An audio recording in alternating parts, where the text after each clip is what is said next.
उत्तर प्रदेश विकास के पथ पर निरंतर आगे बढ़ रहा है।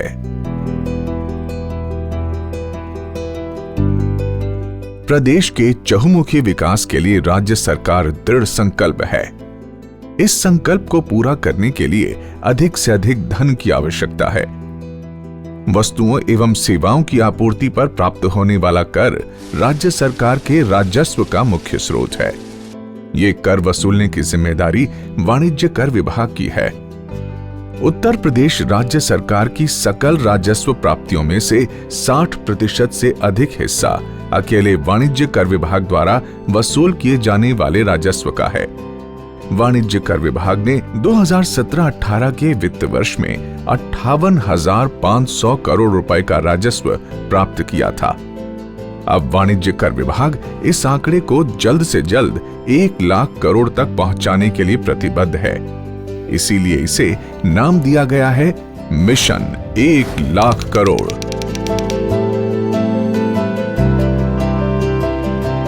आजादी के समय शराब की खरीद बिक्री पर मिलने वाला कर राज्य की आमदनी का इकलौता स्रोत था।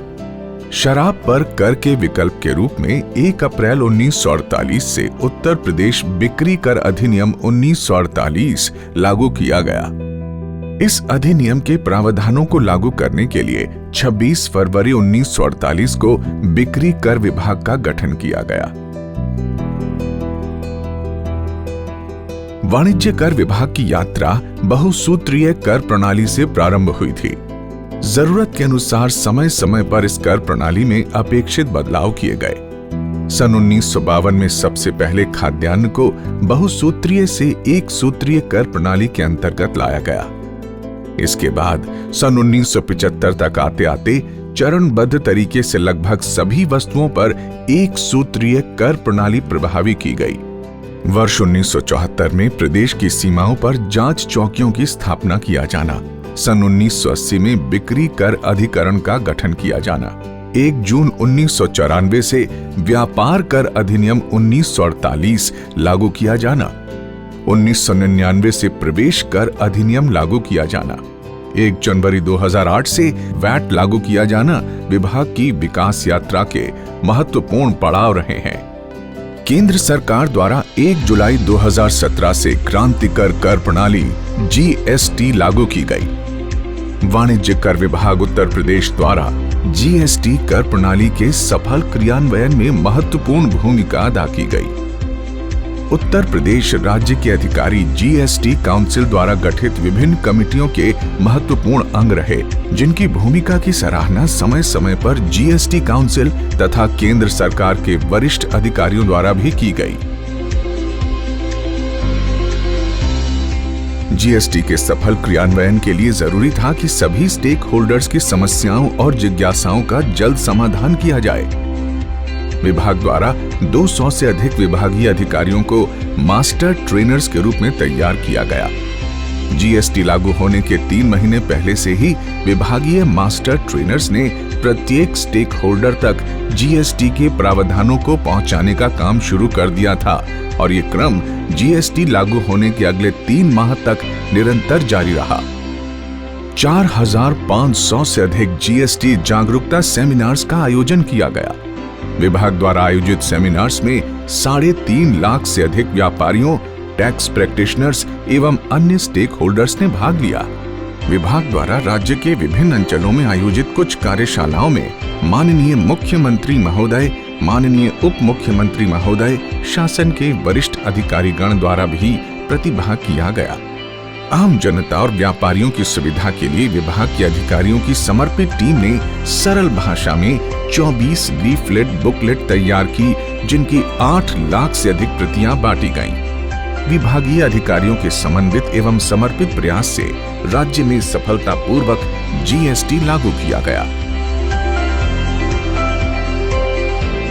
वर्ष 1948 में 4 करोड़ रुपए वार्षिक राजस्व के साथ प्रारंभ हुई यात्रा को 400 करोड़ का मुकाम हासिल करने में लगभग 35 वर्ष का समय लगा, किंतु विभाग ने 400 से 4000 करोड़ रुपए का मुकाम अगले 17 वर्षों में और 4000 से 40,000 करोड़ रुपए का मुकाम अगले 13 वर्षों में हासिल कर लिया।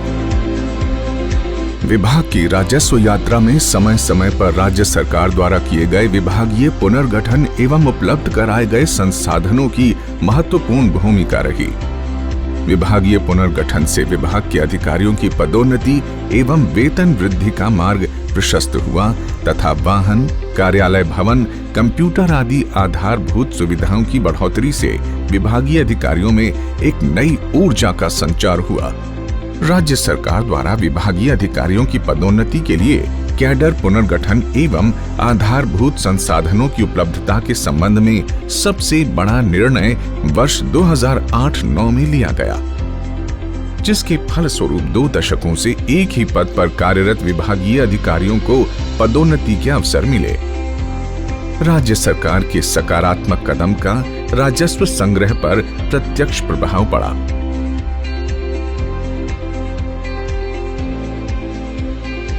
वर्ष 2008-9 से लेकर वर्ष 2010-11 तक विभाग द्वारा राजस्व संग्रहण में लगातार 22% से 25% तक वृद्धि दर हासिल की गई, जो विभाग के इतिहास में अब तक सर्वाधिक वृद्धि दर रही है।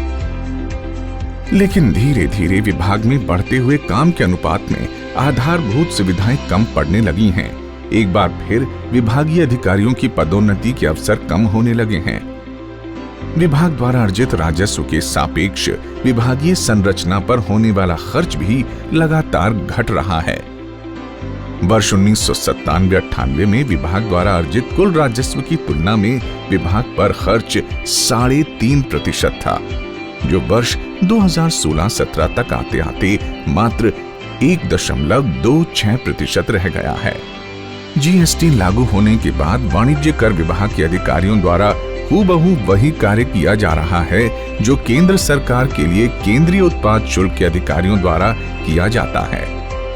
लेकिन दोनों विभागों में पदोन्नति के अवसर एवं आधारभूत संसाधनों में भारी अंतर है।